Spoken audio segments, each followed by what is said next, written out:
All right. So, again, we're throwing the parties, you're having difficulties with your son, etc. You've already had two marriages and maybe working on the third. Let's talk about the wedding. I don't think we actually talked about your third wedding. At that time, she wasn't Kalila. She was Catherine or Kathy. And she had a daughter. I mean, you befriended. We covered my second wedding, right? The disaster that took place. Well, we did. We did cover that, yeah. But we didn't go into the third wedding. The third wedding took place at what we called Teddy's Corner, which was at Le Petit Theater. And it was the second smaller of the two theaters at Le Petit, which is now Tableau. So if you go to Tableau, that's where it was. And you all had the vampire wedding. Right, we did. I came out in a coffin. I was carried out by my groomsmen in a coffin. And? I came out of the coffin, and I'm Sidney Smith, and you're not. Right, it was like Chevy Chase, you're not.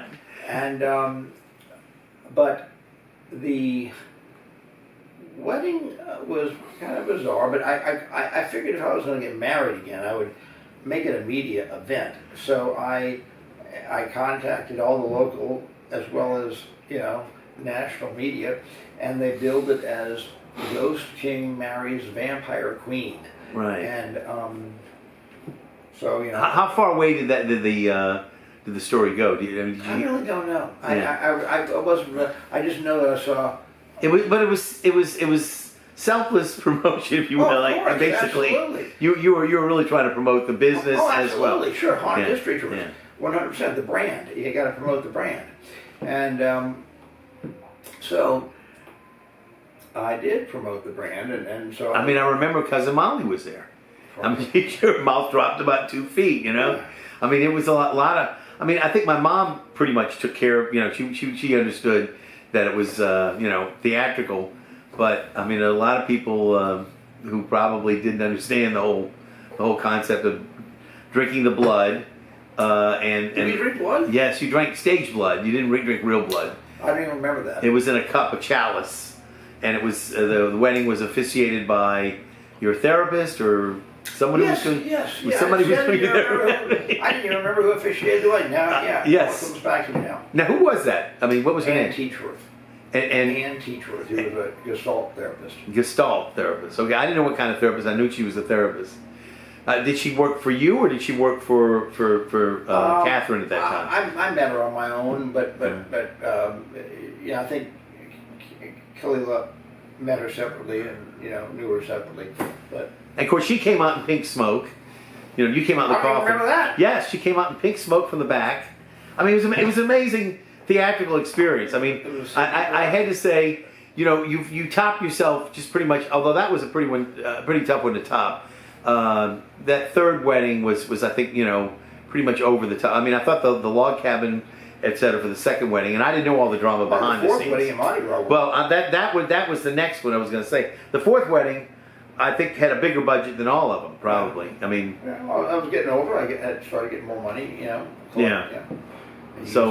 it to my best advantage. The fourth wedding was the pirate wedding, and you mentioned it, Mardi Gras World. Yeah. I call it the pirate wedding because I don't know what else to call it. All the brides and the bridesmaids were winches and right. and would you call yourself pirates or I don't know what the hell or profiteers or the privateers and the but obviously and I'm sorry to say that it was about what, not even a year that the oh no, it didn't even last a year, but that's I was still learning my lessons back then.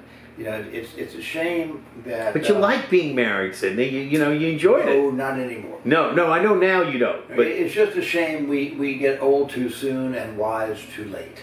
Because if I had known now, or if I'd known then what I know now,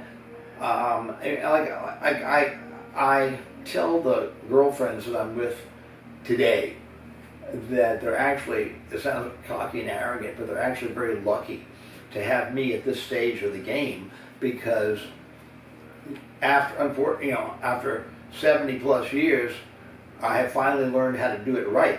And I know what makes a relationship work and what makes a relationship fail. And I know what I can do to make it fail, and I know what I can do to make it work. and I have acquired a lifetime of knowledge due to a zillion different relationships plus 4 marriages, and now, ironically, I could probably make it work and last with the right person. But unfortunately, I'm still attracted to girls in their 20s and 30s, and and 40s. I'll even say that.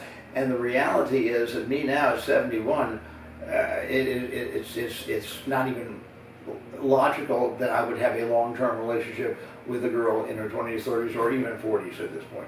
Well, I understand that. The question is it challenging to the point where you have difficulties keeping up, or Now, how are you not putting that? according? No, I don't have any difficulty keeping it up. Well, not keeping it up. I mean, keeping up in terms of the vitality and the youth and, In fact, all of that. since you brought it up, Alan, I will say that I do have a girlfriend that has said to me, because I have been so ill over the last 10, 12 years with so many operations and so many body parts Right. falling apart. I have one particular girlfriend who said that they're going to do a study on me when I'm dead, probably, to find out why when every other body part stopped working and there was one that continued to thrive. Well, the one that continues to thrive, I think, is your brain. So whatever makes it work. Yeah. Yeah. So okay, the thing is obviously, we talk about relationships. There's a lot that you've had, and I think it was on your 60th birthday at the boat that you had a big picture or something like that, or some kind of document that you made all the women sign. That I remember. Oh, God, you said, I will not get married to Sidney if I get on this boat." I promise not to get married to Sidney. Yes. I remember this stuff. I gotta extract this for me. Wow, that's right. I completely forgot about that. So and it was, I think, done tongue in cheek, but I think you were also pretty serious about it. Like, I'm done with marriage now. I've learned that it's I don't want to buy. I'd rather rent. Okay. I just Do the women respond positively that they don't mind being rented rather than bought? Well, I'm using the term rented casually, Right. Because what I'm saying basically is, the girlfriends that I have are in the same mindset that I am, at least at this time in their respective lives, that their choice is not to get married right now, Right. Not to be in a serious relationship with anybody right now, not to be restricted by anyone right now. And so I have learned how to do it right. And But you said the relationships, now how to navigate them better. right, I do, and I do have relationships with these women. It's just that I've learned to overcome jealousies, insecurities, anything that could interfere with the relationship working with a younger woman, because obviously I am 71 years old Right. at this filming, and the reality of me being the only boyfriend for a 25-year-old or a 35-year-old is not real likely. I mean, I would be very selfish if I were to expect a young woman to be with me and only me, basically stealing her youth from her. Yeah. I'm just happy to be involved. I Yeah. have to remind myself, that my peers, if we're talking straight, if we're talking, want to talk real, kind of locker room talk here, my peers are lucky to have sex once a year if they're married at this stage of the game, and I have sex quite a bit. Frequently. Okay. That's and again, that's an end game for you. That's important. With a variety of very beautiful Right. women. Right. I mean, I'm very lucky. I mean, I'm really lucky, Yeah. and I accept that. I know that. But it's not something that a lot of men are able to navigate. I mean, obviously there are people Yeah, right, like it's not. Hugh Hefner is able to, but there comes a point in time where even Hugh Hefner had women who said, I want to be married or else that's it, and he ended up getting That's married. their choice. Yeah. That's his choice and their Right. choice. Right. there's no way I'm at. And look, there's too many fish in the sea Yeah. that agree with me. You know, too many females that don't want to be married, don't want to be tied down, and don't. Yeah. But I've also learned to navigate through this, and it's been easier for me to see those who come with evil intent as opposed to those who come with love in their hearts. Right. And some people need to be escorted from the front row to the back door or out the door. You know, if I have 5 rules, 5 simple rules for my relationships. One of them involves jealousy, right? Yeah, but the more important. Well,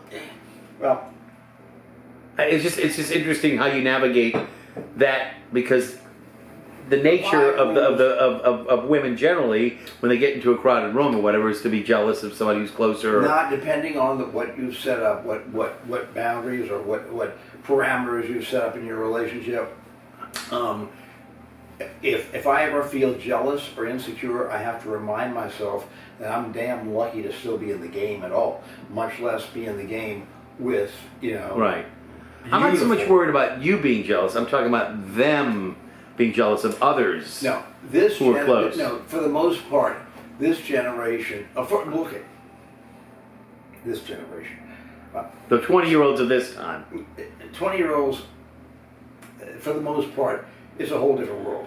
It's a whole different world. There is no jealousy. You know, there's a lot of polyamory going on out there. They're all with each other. The boys. So boys with boys, girls with girls, boys with girls and boys. Maybe.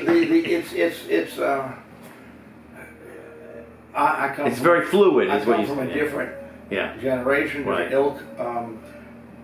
But on a side note, so I went to Jewish services last night, and Riley, my current very special female friend, and I went to Gates of Prayer, and we walked in and sat down, and as I'm staring around the congregation, I'm studying the demographic, the age group, and I'm thinking to myself, and this just goes to show you how damn delusional I am. I'm thinking to myself, God, we are 2 of the youngest people in here.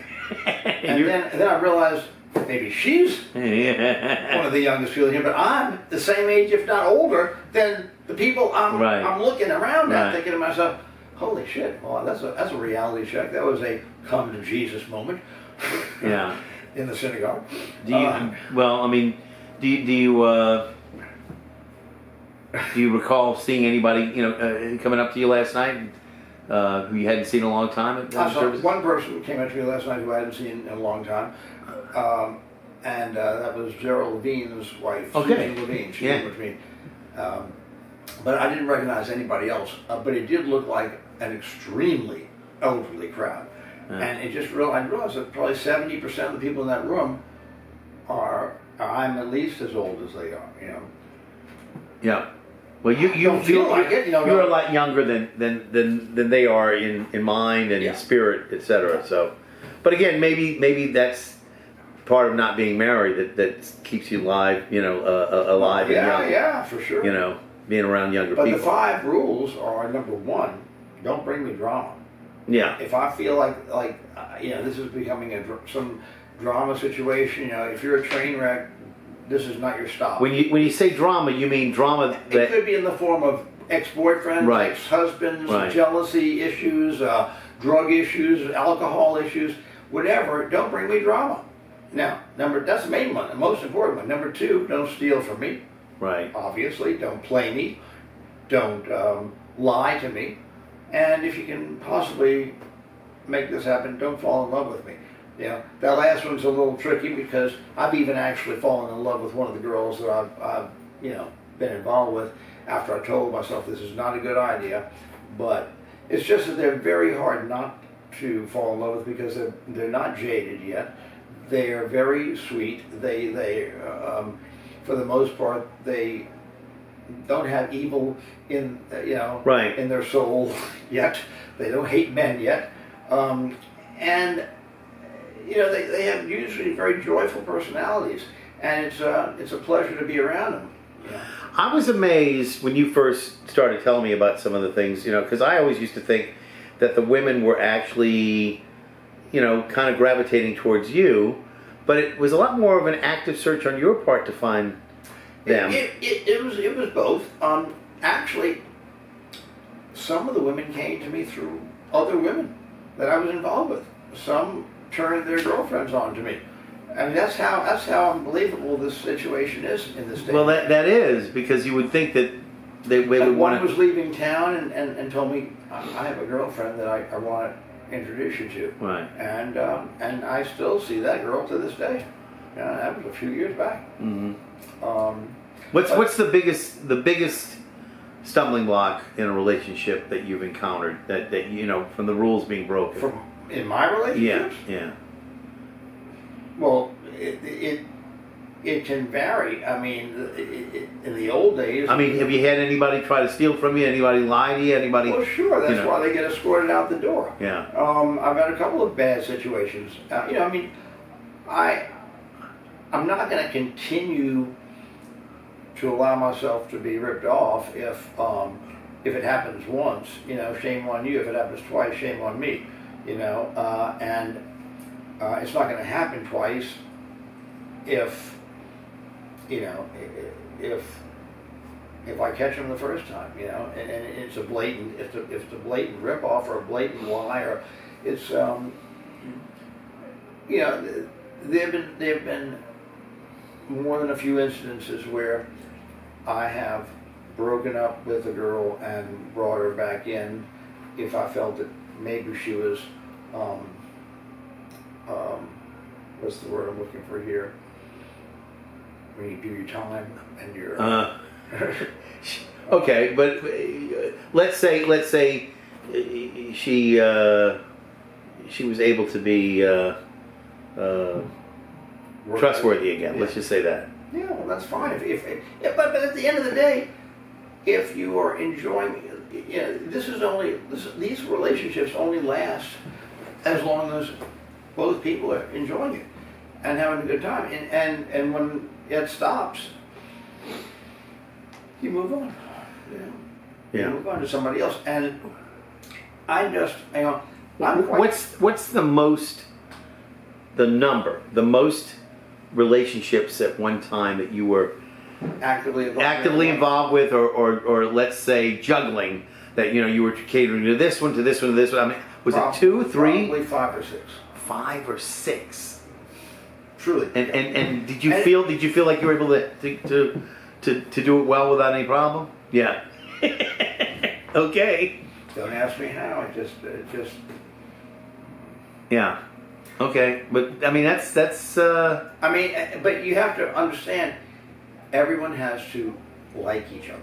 It can't work if everybody's not on board and on the same page, and quite frankly, enjoy each other's company. Yeah. I've had just a couple of situations where girls came into the picture and just set the other ones off. Right. By their attitude, or and everything has to fit together, work out, So if you had 3 or 4 people that were girls that were really great together, and a new one came in, it was causing all kinds of fireworks, etc. The new one has to go. Yeah, no doubt about it. Yeah. Oh, I've given up, gotten rid of, whatever you want to say, broken up with some absolutely stunningly beautiful women, but their head wasn't in the right place. And the whole thing is, for this to work, for my situation to work, everybody's got to be on the same page. And did you ever? You said one of the rules was not for them to fall in love with you if they can help it. Yeah, I try not to fall in love with them either. What about? Yeah. What about? You mentioned that was difficult for you with one, but what about them falling in love with each other at the same time? Did that ever happen, or?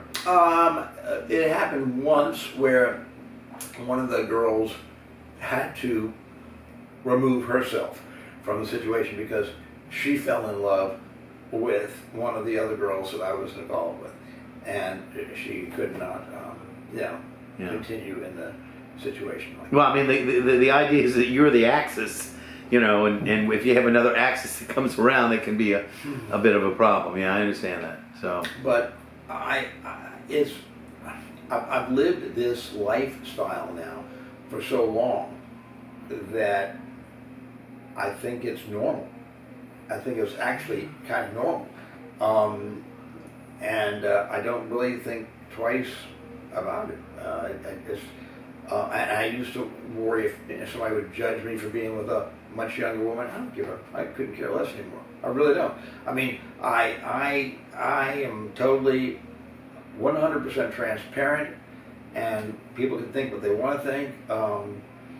But surprisingly, the demographic that